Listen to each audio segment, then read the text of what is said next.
Namaskar, Masters. Welcome to all the viewers and meditators watching the PMC English channel. My name is Suresh. I am back again talking on the series Body, Mind, Soul Concepts. Today, we'll be talking about everything about thoughts, and mind power, right? So, the main objective or what we are trying to achieve from this series on talks on thoughts and mind power is that we can help you to unlock the power of mind through meditation. So what does meditation do on the power of thoughts, and then realize the power of thought and mind? So let's start. Let's see what we are trying to explore in this series of talks on power of mind and thought. So we will discuss about what is our true nature. So first of all, before even we get into the thoughts and the mind and the pattern, we will first understand what is our true nature. Who are we? What are we? Right. So let's try to understand what is our true nature, and then we'll talk about signs of thought and mind.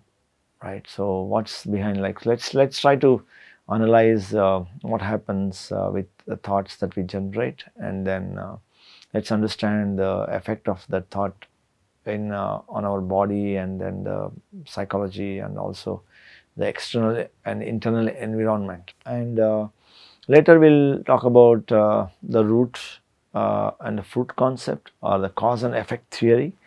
So we will see whether really a thought has really an impact. Is every thought a root cause of all our problems, and what are we creating for ourselves? So let's try to understand the root and fruit concept, or cause and effect theory, and the karmic theory of what happens through our thought and speech and action, right? So, and finally we'll talk about what happens with the power of meditation. Like, so can we really be miraculous creators and create consciously what we want? So let's begin. So first of all, what is our true nature? Are we gods? So we have heard, right, in all our mythological scriptures, be it any religion or tradition, or any realized master speaking, right? So we all realize that everyone addresses every person as a living God. So what is God? Like, if I start from the the top down approach, like if I start from the top down approach, we say in the Vedas and the scriptures it's written that God is something which is ever pervading and present everywhere, be it past, present, or future, and it's called Nirakar Nirguna. So there's no shape and there's no guna, there's no character, there's no judgment, and it's ever pervading everywhere. It's in everything and everywhere, and Sarva Vyapita. So Nirakara Nirguna Sarva Vyapita, and that's how we call the top of the pyramid. When we define it from top down, we call it as a God, right? So we say it's then everything, and everything is God, and it's in everything, and it's also infinitely small or infinitely large. So there's nothing called as a small. There's if you want to measure the size of the God, so there is a infinitely small. Like, if there's nothing called as a size also, right? So it's in everything and everywhere.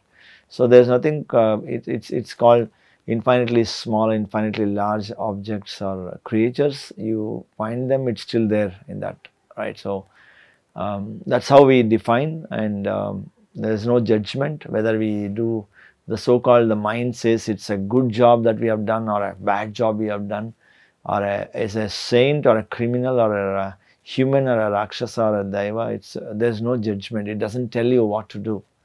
It doesn't tell you what is right and wrong, and everything we think we do is acceptable, whether you are doing a great job of support to the society, or you are a murderer it doesn't come and tell you you're right or wrong, right? So that's why we call this non-judgment. So let's try to understand more about this, and we'll realize it quickly. So if you look at this the screen, so what are we? Are we God? So let's try to jump into some interrogation on this and understand what we are. So if you look at the slide, what you see here is that, you if you see at the screen, it shows about, it talks about living beings. All of them. It's a tree of life. If you see the tree here, that's a tree of life. So it shows all the creation, all the living beings which are breathing, right? So it's like it can be a tree or a human or a dino or a elephant or a ant or an amoeba or a horse. Everything which has life in it, it's called living beings, and the life force is in it. So if we ask a question to ourselves, what is that we see in common to the living beings? So the life force itself, or the prana shakti or the soul, right? So that itself is a common in it, right? So we call it prana shakti, or we call it spirit or a life force, or atma present in it. So everything has a life force or living thing in it, right? So that's why we call this a living beings. It breathes, it's either it moves or it stays something, it grows and it gets old, or gets young and things like that. So everything grows and then it vacates the physical layer, right? So everything is a living being. There's a common force, the so-called life force, or a prana shakti, or a vishwa shakti, or spirit or atma. It has a common thing, a common energy that's there in everything. Whether it's a big elephant, we have such a huge one, or whether it's a very small amoeba like structure, which is in very, very small and a single cellular being, right? So that's how we call the smallest living creature.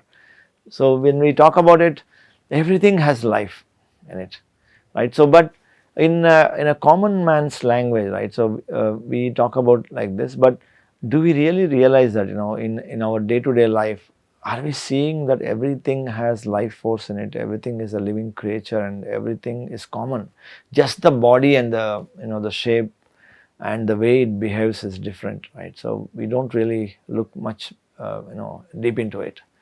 So let's look at another version of it, just to understand what this force is all about. Like we talked about Nirakara, Nirguna, Sarvavapita, and there's no size for it, there's no character for it, there's no flavor or ingredient for it. So let's look at this picture, what we see. If you see this slide, you can see that there are a lot of non-living things. We call this as non-living things because we call it as a no life, or there's no life force in it, or it's not living.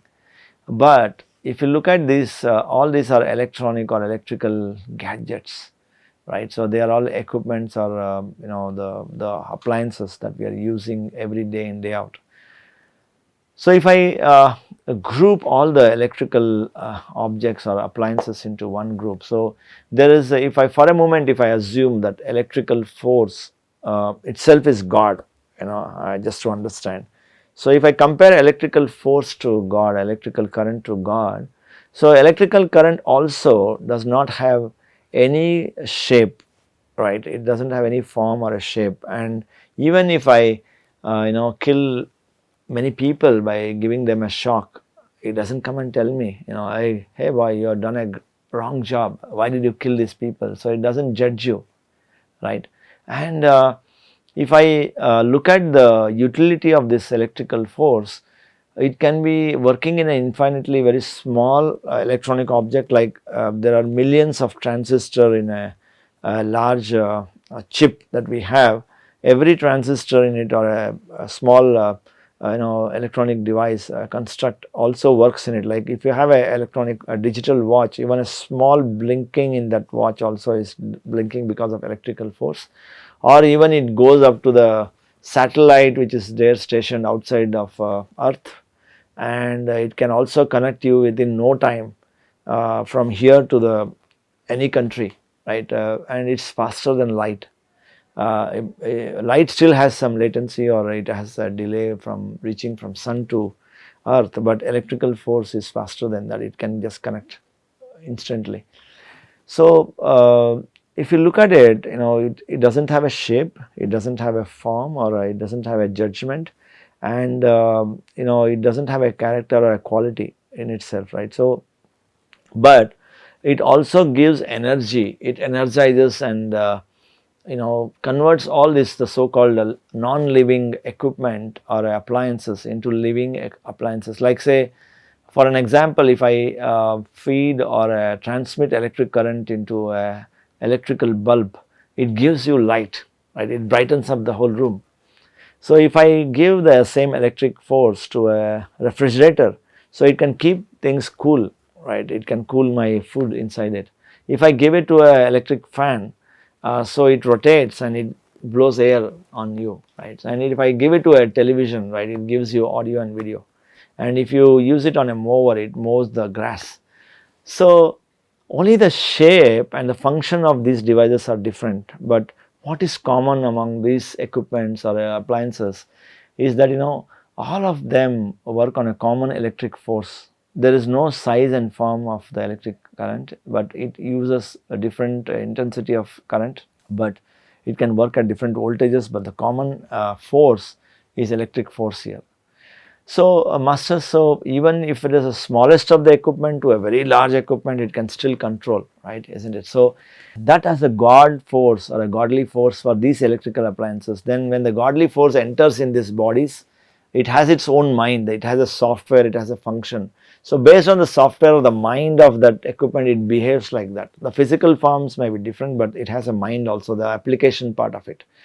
So, when the moment we feed the electric force into it, it starts behaving the way it is designed for, physically and mentally.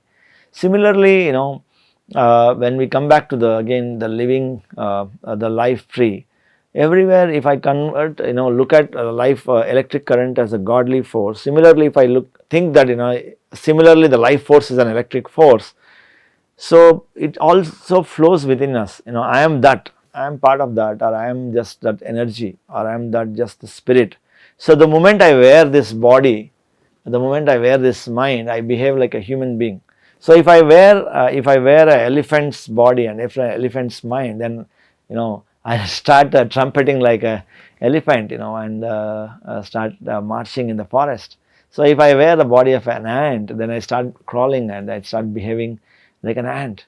So isn't it? So it's such a simple phenomena, and we should understand that if I understand that there's a godly force in everything, so then we learn the art of respecting everything, and then we start seeing every being as a living being and a master and a god, replica of the godly force. So we will not have any sort of a discrimination as such, right? So moving forward, if I look at this picture, where you see at the bottom of this slide, right, we see that there is a there is a power station. It's called as a power generating station, and at the end of that chain, you see a home which is connected to the power station through the transmission lines. So if I look at the transmission line, at the end of the transmission line, so it is connected to a nearby transformer of the street, then it is connected to a substation, and then it's ultimately connected to a the power generating station. So for a moment, if I consider that who is living in that home, I am staying in that home. So, and if I take that home as my physical body, like if I consider this physical body as my home, so who is living in this home? It's me as a spirit or a energy or a power, right? So I am not the body, I am not the mind. So you know that even if I lose one part of the body, I am still alive, right? So I am not the body, I am not the mind, right? So I am beyond these two things. So if I consider that the home as a my body and I am living in it, so and if I look at this picture image also, if the home here is not connected to the power grid and then the main power station, the generating station, then there is no electric force in that home, and it becomes a dark area. You can't light up any lights or a lamp, right? Or similarly, if you look at me or a human nature, right, we are all wireless beings. We are moving around everywhere, but we are still connected to the cosmic energy or the power grid always, but it is a wireless, like how we use a wireless presenter, right, to control the projector or a screen, or we use a wireless remote to control the channels on the TV, or we use a phone to talk to anyone in a mobile, right. So it's all driven to wireless technology, but it's still connected to the main, the tower and the service provider, right. So without that, the phone will be like as good as dead. There's no use of the phone, right. Today we realize that, but when we look at this image of the power grid and then the home. So what is the difference between the power generating station and the home is that, for a moment, if I think that, I am that home, I am living in that home, so I call myself as a spirit or a atma, then the power grid we see on the top of it, right. So we can call it as a paramatma, right. So because both are electric force. So like at the home level, when we want to get connected to my home, so the electric voltage is converted from very high level to a low level, then it becomes about 220 volts or maybe 440 volts for us to use it for our domestic application, right. But when I look at the power generation station, it is like 11 kilovolts or 110 kilovolts, or maybe much 2 megawatts, or it goes beyond, right. It's a very very high potential or high voltage power generation station. So when it descends from a very high voltage level to a low voltage level, then it goes to substation, it distributes all over to domestic consumption. So master, so similarly, when we are not into self awareness, or we don't meditate or try to contemplate as to who we are really, and we don't understand it, then we always look at something like a home where the potential is very low and we have a very limited field of influence. But as we elevate our consciousness, or as we meditate more and more, then we reach maybe to a state of a transformer or a distribution center or a substation, right. So our potential increases from 220 volts to maybe 11,000 volts. So that's where we call ourselves as realized masters, or maybe our potential of creation or manifestation or potential of influence increases on mankind or our external environment. Like say, as we evolve in the consciousness level, say as we ascend from unconscious state of mind to conscious state of mind, so we elevate our energy levels, we elevate our awareness level, we elevate our the power of influencing and manifestation in our life. So that's how we can say. So there is no difference between the Atma, the so called the home state, and the Paramatma, the power grid state, but just that the potential of energies, the elevation of consciousness is higher or lower, right. So that's how we can call it as. So this shows that we are all connected, just like this power grid, we all are connected to the so called the supreme force, and we all are always when the moment we disconnect and we vacate from the body, so we go back and join the source again. That's how I would call it as. So going further, right, so when we started from a very high definition, right, so what are our scriptures, what are our belief or mythological belief systems talk about, right. So when you look at Bible, it says, I am that I am, it says I am that force, I am that God, and when you talk about Swami Vivekananda, what he realized and what he said is, none can teach you and none can make you spiritual, and you have to teach yourself, or you are your own teacher or a guru. So we learn from ourselves. So when we call it as like a Antar Guru and Bahir Guru. So when we have to learn certain subjects, first we decide that I am going to learn something or want to seek some knowledge. So then the external force comes, external teacher comes and teaches you, isn't it? So if I look at what is Samaveda, what Samaveda says, Tattvamasi, right? So Tattvamasi means it's the same like what we see in the Bible. So we I am that, or you are that, right? So and when we talk about Yajurveda, so it says Aham Brahmasmi, right? I am the creator, I am the Brahma, right? So these are all already conceived, and then they are already been thought about to the humanity from time immemorial, that would say, in terms of the Vedas that we talk about, right? So we don't know what is the exact date or year of creation of this Vedas, right? So when we, when we look at it as we talk, right, God is everywhere and everything, just that we don't have to realize it. To realize it, we have to just tune into that godly frequency, so just, it's everywhere, just like the radio signals, it's everywhere. So whatever channel we tune in, we get that music or a news. So we have to realize what we are. And if I look at one of the great sayings of a Sufi master like Rumi, she says, I looked up into churches and mosques and temples. I didn't find the God anywhere, but I found that within myself.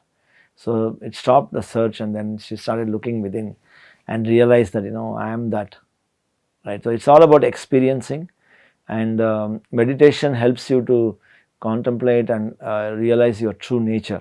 So let's get on from a very high definition of gods that we talk about, ever present, and it's everywhere, and there's no shape and form, and quality, and non-judgmental. So let's look at how do we apply this. So when we want to make a common man to understand what is a godly force or what is God, so we have seen that usually we give three functions to the godly force. So when you look at this image, like, if you look at that image, it's in the form of a pyramid, right? It's a triangle or a pyramid.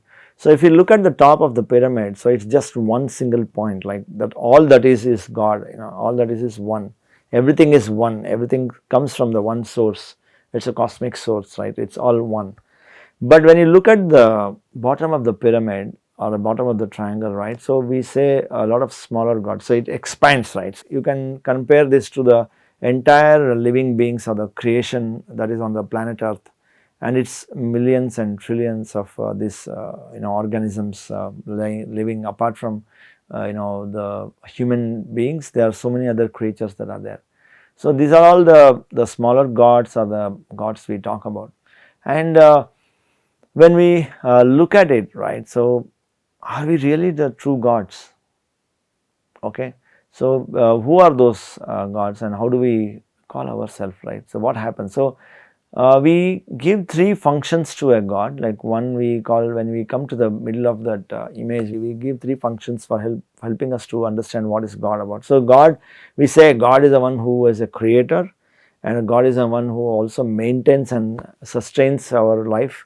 And then the God is also one which transforms from one life form to another life form, or one energy form to another form. So there is a, in Indian mythological terms, we call it as a Srushti, Sthiti and Lay.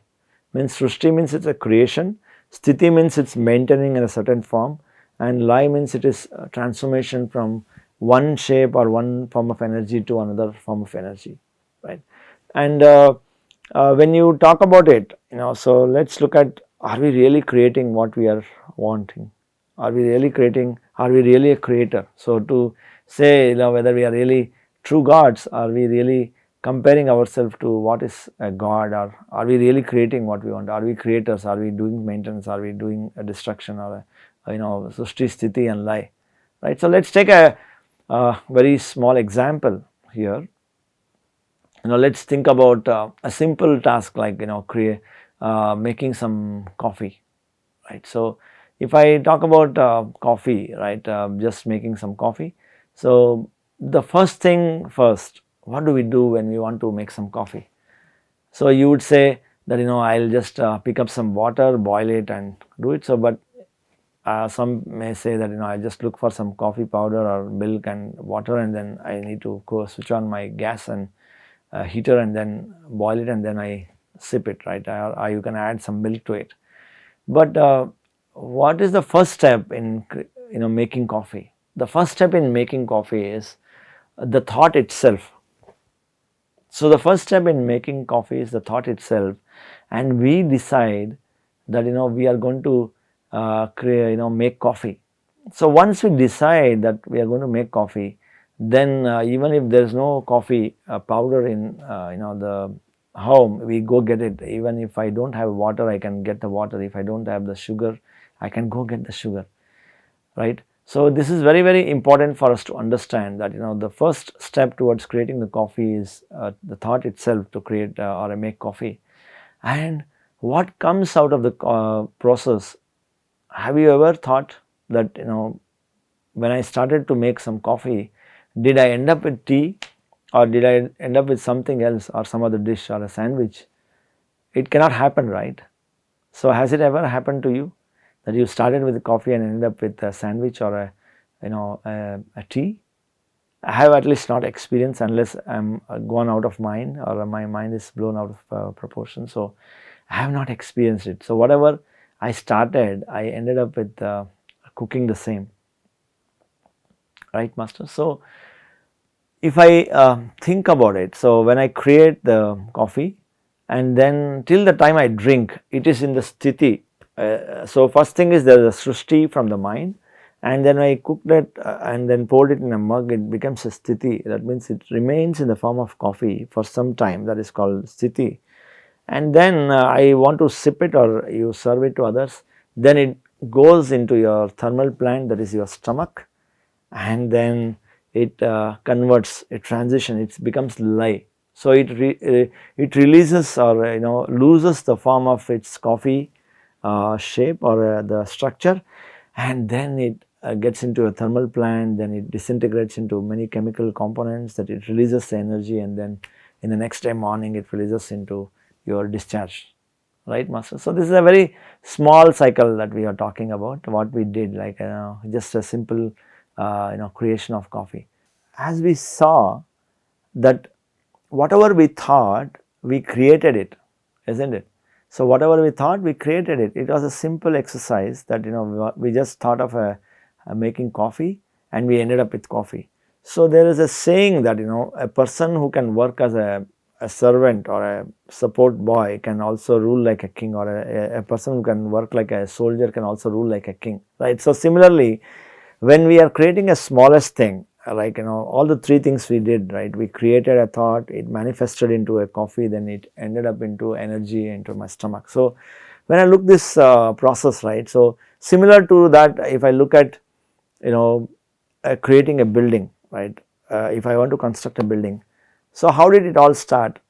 It's the same thing, just like coffee. We first created a just thought that yes, let me build a building, right? So the moment I decided that let me build a building, a large structure. So what happened then? You started planning for it. So you wrote down the plan of the building.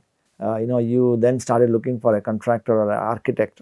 Then the construction workers will come in, the contractors will come in, and then when the building finishes, the painters will come in, electrical work goes on. So you thought in the mind first, and the building is ready, then it's called sthiti, isn't it? So it becomes a static form, that is a maintenance form or a static form. So that building can have a lifespan, like unlike the coffee, it has just a small span of life, but when you construct a building, it might be a few decades of the building being there, and that is called a sthiti. And maybe if you want to sell the property, or you have your kins, then they say, "Arey, my father has not built a great home, and this architecture is old, so let me build something new." So he demolishes, or he or she demolishes the building, and then it becomes lye. That means laya means it loses its form and shape, and then it converts back into the earth form, and then it loses its structure. So it transforms itself, and then a new structure comes up based on what they think it is the right thing or a right creation. So depending on what we create, so there is a 3 stages to it. One is a thought pattern, then the physical form, there is a manifestation form or a emotional form, and the third is again a destruction or a transformation form, right? So we call it as a Brahma and Vishnu and Mahesha. So the 3 Murtis, right, the 3 functional gods. So we have given 3 functions to 3 gods. So we have all the 3 gods within us. We have all the 3 functions within us. We are doing every minute, every moment we do this, but we don't realize it. But we don't, we don't understand that we are really creating this. Arey, yes, it's so simple. So do we get that point? So it's such a wonderful thing that we know it, and we are doing it every minute. Just like we are breathing the air, and then we just don't realize that air is everywhere. And the moment you close your nose and mouth for some time, then you realize how important air is, so you cannot just live without it. So similarly, when we come in a human form, we cannot just live without becoming a three forms, right? The Srishti, Sthiti and Laya. We are doing this every minute, every moment in our life. From morning till evening, we are creating and we are manifesting, we are destroying, we are creating, manifesting and destroying. We are doing this process every day, regularly. But how conscious are we about these powers? Are we realizing it? Are we creating it consciously? I am not sure. So I realized this, when I came into meditation and I started contemplating, I started knowing about my thoughts. I realized it, yes, I am a master, I am a creator. Our great Brahmarshi Pitamaha Patriji, the founder of PSSM movement, he addresses the very first word. The moment I hear him, the very first word he says, my dear gods and masters. So he addresses everyone as a living master, a living God. So it's such a wonderful thing to use every day in your greetings that we call everyone as gods. So making just to remind you, hey, wake up gods, you are true creators, you don't know about your power. So waking you up and saying that let's realize our true potential and true inner realities. So further down the lane, right? So we all have our own traditional practices, isn't it? So we talk about the living gods. Let's come to our societal behavior. So first we talk about how we are creating every minute, every day. I just talked about few examples. I hope you would have understood and realized the true potential that we are and what is the power of our creation, what is the power that we have built in. And if I talk about the societal behavior, right, so every tradition on the earth, right, every tradition on the earth, be it any religion, they always respect the father and mother. So we treat them as the living gods, right, we treat them as our immediate gods and we call them as gods and respect them as the creators and our masters are, the gods. And who is born to the masters? Who is born to the God? So do we have an answer for that? So when a small child is born, what do we call the children as? The small infants and the babies and the kids, what do we call them as? So we call them as gods, isn't it? So they are near to gods, or we are just like in Bible they say, you become a child to enter my kingdom, right? That's what Jesus says. So if you be a child, you enter my kingdom. That means you become a god. When you are a child, you become a god, or you realize your true godliness. But when you are father and mother, you are called as a god, and when you are a small kid or infant, you are a god. You are treated as a god because there is no, there is no pollution in your thoughts and mind. But what happens in between? Are we becoming demons? Are we the ghost? How can it be? When the father and mothers are called as gods and the kids are again that called as gods, so we also should be the true God. So we don't realize it, we don't live that reality. So let's recollect and realize our true godly power and potential. So masters, so if you look at this pyramid again, there is another dimension to this if you look at it, right. So when we start from the societal balance, right, so societal way of living, like we called our father and mother as a gods, or we have, when we call it as gods, so we have three functions, right, we define for a human requirement. So we have three functions, the creator and manifesting and sthiti and laya. So srishti, sthiti and laya. So when we look at the father and mother, so what is the power of the father and mother is that he is a father and mother of a family, isn't it? So there is a husband and a wife, and then there is a kids around it, a one or a multiple kids to it. So the power of the father and mother is that he can create a great family, he can make his family is a great place to live or a great family, or he can destroy the family. So that means he has the power to make a wonderful family out of the situation, or he can even destroy the family. He can make a very bad family. So similarly, if I look at the minister of a state, right, so we have given him a power to either make a great state or he can make a very bad state of himself, right. So who has given it the power? So he said that I can become a minister, you vote me, then we all gave him the power. So it's not that I told him to become a minister, I told him to become a state minister. So he decided and he said that yes, I can become the prime minister or chief minister or prime minister of the country. So then when he said that I can become the prime minister, then we all voted, and then he got the power of creating. So he's like the father and mother of the country, right? He has been given that power. You press a green or a red button, he can say, hey, do this, then the whole thing is done. And he said, don't do this, then the whole thing is stopping there. So he can create or destroy a country.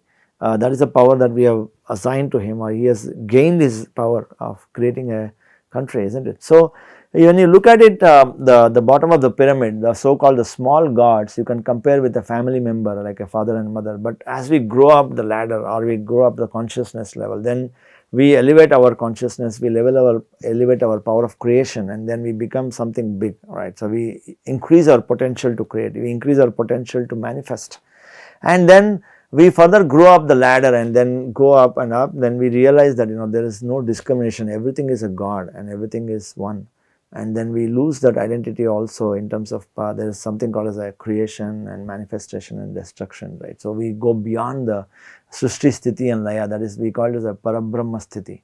That means you are just a witness, you are just an observer, you are neither a creator, you are neither a maintenance, or you don't destroy it. You go beyond this a three-fold cycle, right? The Srishti, Sthiti and Laya.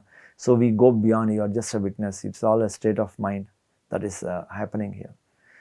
So that was a quick look, masters, on what is God. I hope you like this video and this chat. Thank you very much.